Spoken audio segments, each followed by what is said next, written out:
Dr. Bernie Siegel dit, et je le cite, « Éloignez-vous des gens sans but à l'esprit négatif. » C'est pas pour rien que le Dr. Siegel, un grand spécialiste et chirurgien en cancer, tient des propos semblables. Il n'est aucunement question de se mettre la tête dans le sable, je vous le dis bien, ou de dire ou de vouloir... On dépense 300 milliards de dollars pour faire la guerre en Irak. Mais en quelque part, y aurait-il place pour un peu d'optimisme? Et comme le dit le père Charles-Eugène Claude, selon toi, les autres sont plus heureux, mais attention, tu ne vis pas chez eux. De grâce, si vous avez autour de vous des gens qui ne brouillent que du noir, s'il vous plaît, faites-leur la faveur et dites-leur. Soyez honnête avec ces gens-là et dites-leur, car la plupart du temps, ces gens-là sont inconscients dans leur façon de penser et dans leur façon d'être. Oh mon Dieu, fais pas ci, fais pas ça, mets pas ça là, ne fais pas ça. Vérifie, bas ci, bas ça. As-tu fait ci, as-tu fait ça? Mon Dieu, c'est dangereux. Fais attention ci, fais attention ça. Ça va pas fonctionner. Ah, oh, c'est épouvantable, c'est terrible. Arrêtez, arrêtez, je dis.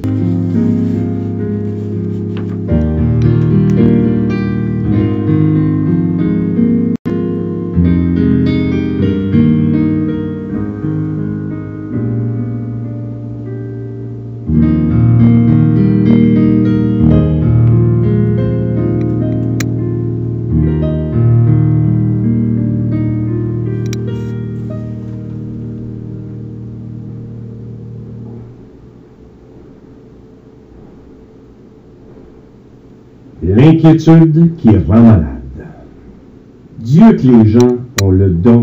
Arrêtez d'empoisonner votre vie, d'empoisonner votre santé, empoisonner la vie des autres et la santé des autres.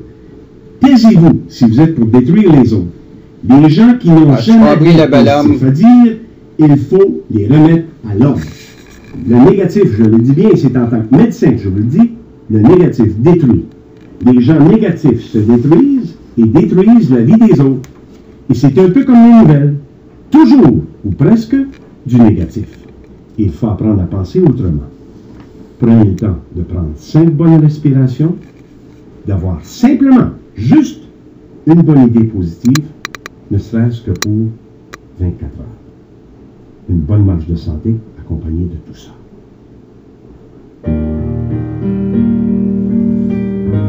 Le bon vieux psychiatre de ma ville natale de se compliquer la vie.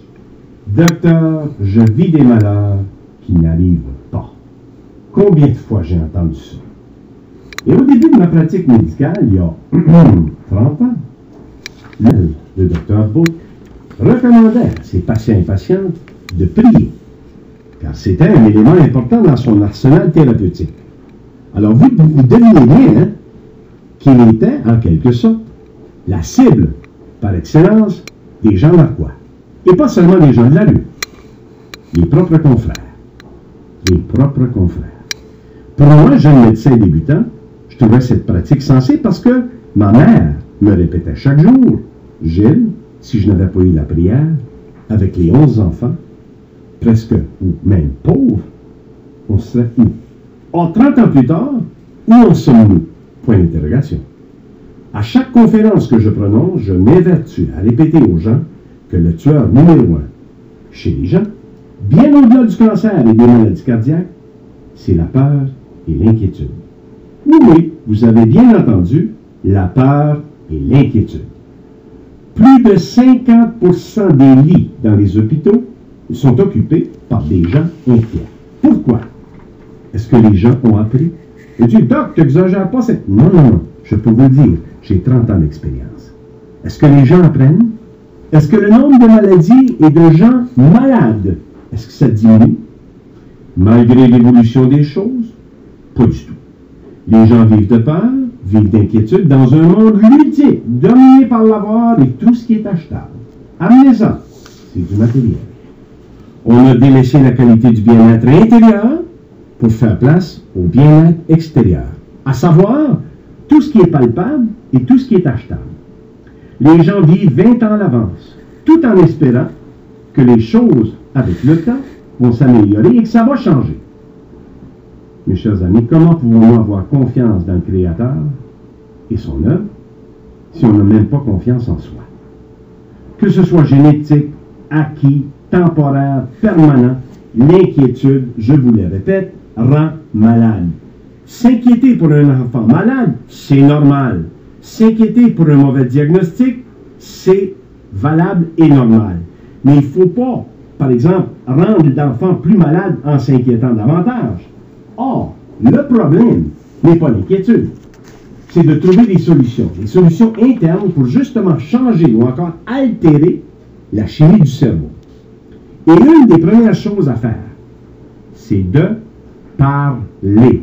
P-A-R-L-E-R, de parler, exprimer ce qu'on ressent. Parle, écris, manifeste-toi, mais ne jamais oublier que la prière aussi est un excellent moyen d'apaiser l'anxiété. C'est une détente, c'est une relaxation, et il n'y a rien de négatif là-dedans.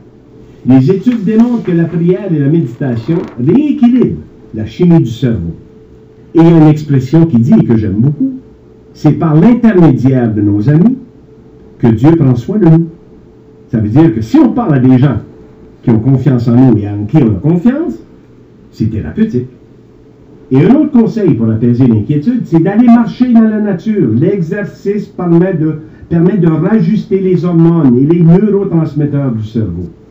Et avant de sauter un plomb, avant de s'énerver pour rien, peut-être qu'il serait souhaitable de s'informer si les cancans entendus sont véridiques ou faux.